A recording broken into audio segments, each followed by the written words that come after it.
Hello and welcome to The Rose Garden by Secular Energeticist Global. If you're not familiar, because this video series just started, the ROSE is an acronym for the representatives of Secular Energeticism, and Secular Energeticist Global is the group created around Secular Energeticism, which is the perspective that I wrote about in Matthew 10:10, Travels of an Awareness.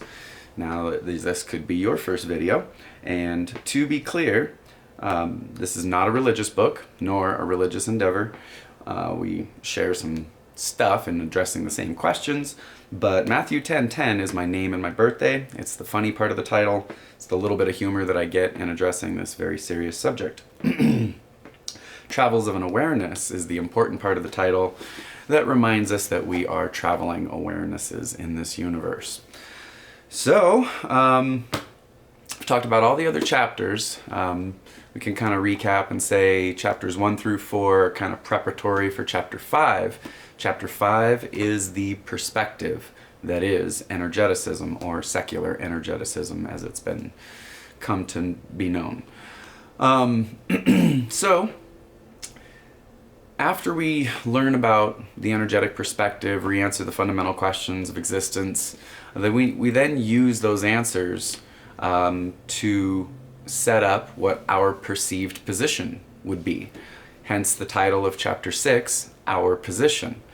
So we use chapter 5 and all those things, and we basically use the energetic perspective to outline our apparent position. And there are many things about our position that are apparently true, 99% congruent with reality, that we can identify and really bonds us as humans on a planet, or as even life forms in the universe. We're all here for the same purposes: survival, reproduction, the alleviation of boredom. So chapter 6 uses everything from chapter 5 to outline what our position is. And our position, again, is the same. So, that's the big thing that we've been doing for 300,000 years, is trying to ascertain what our position here is. And that position has to do with the fundamental questions of existence and answering those. You know, long ago we said, where are we? And we said, this looks flat, and that thing looks like it goes around us. You know, and we seem to be the only people here. Until we met the tribe 5 miles down the road, and we were like, wow, we didn't know these people existed. You know, and then we come up with all kinds of different stories for the other tribe, and you know, why we should fear them or why we should cooperate with them. But we've been working to figure out our position for a lot longer than most people think, and that's relevant because realizing how long this journey has been and how many reference points we did not have 300,000 years ago. We didn't know any better. And that's where we give religion an out. We say, well, you know what? We just did not know any better, and we've been following religions, and religions have many, many different functions for the human psyche that should be acknowledged, because it's a very big challenge, you know, living with a very real perception of our position. It's a lot more stark than pretty much any other religion. This is not a religion, but any other, every other religion. Every religion that is a religion that addresses the fundamental questions of existence and draws out some kind of grandiose idea about why we're here, when it is right now, who put us here, how we came to be here, what we are, where we go, all that fun stuff.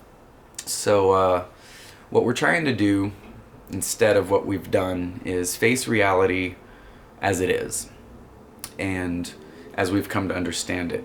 Many people have put a huge amount of work into making discoveries about our existence, about our position, and those people were often seen as heretics. They were kind of put down by various factions or churches or societies. Whenever within any society somebody comes up with something different than what that society holds dear, they become a threat to that society, and historically societies have done horrible things.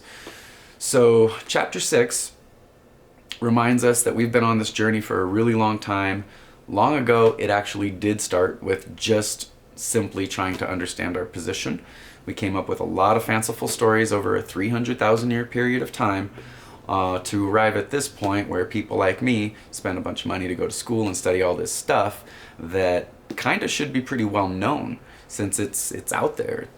It's been studied. A ton of the things that I present in this book are very well known, such as the laws of thermodynamics and things like that, genetic studies and so forth. Again, the book is not complex. It is simple.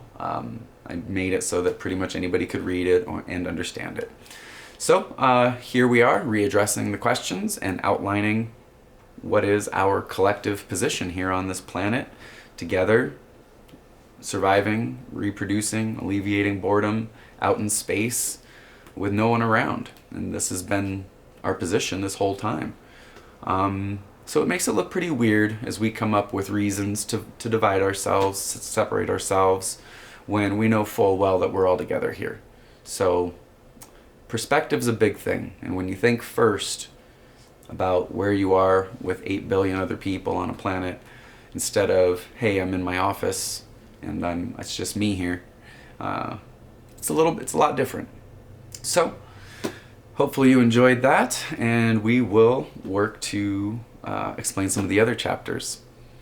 Keep on enjoying Our Position. Thank you.